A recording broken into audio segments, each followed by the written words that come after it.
Naglinis-linis ang lola niya. Hindi ka na nakakita ng alay pencil. Hindi, na-miss ko na to eh. Ganito yung pencil natin. Diba dati? Oo. Ang kalat namin guys. Naglilinis kami ngayon. Tingnan mo mga pictures na luma na. Kawawa naman ang mga pictures ko. Ha? Ang lola ko. Miss ko na ang lola ko.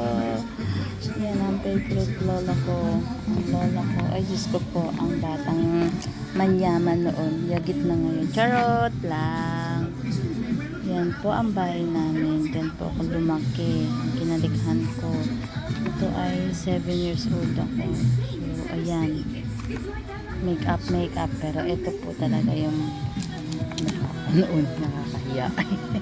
Diyos ko po, hindi na makita ang luma-luma. Lumaki po talaga ako sa probinsya. Ay, hindi ko makita. Ito po yung pinsan ko. Ito po ako. Diyos ko, luman-luma na yung mga pictures. Nasira na sa ay, yun. Ito pa. Bungal pa ang lola mo. Ito talaga ang lola ko. Yan. Ito po yung buhay namin. Ito po yung probinsya namin. Ito po yung bahay ng lolo ko na pinatayo. Ngayon, wala na ho sila. Ang lola ko ay, ayan, ang tito Lando ko. Oh, ayan. Actually, wala po talaga akong tatay. Ito po, oh. Kinap po ni mama yung picture namin. Picture na ano ko.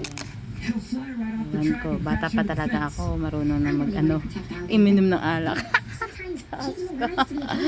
Umiinom na ng alak si Dolor. Ito pa.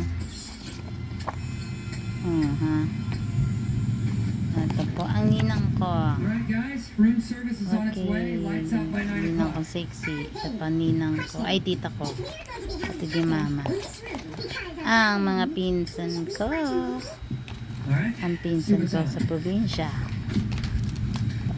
Katulong po namin. Hindi po kami mayaman pero may katulong kami. Dalawa lang po kami. Sa pamilya, magkapatid. Lola ko ulit. Ang lola ko. Ito ang mama at papa ko. Ito. Pangalawa kong ama. Ang mama ko ulit. Pag-birthday talaga namin nasa Manila so kami. Ewan ko bakit kami dinadala doon. Joke lang. Ay, dalaga pa. Okay, maya. Part 2.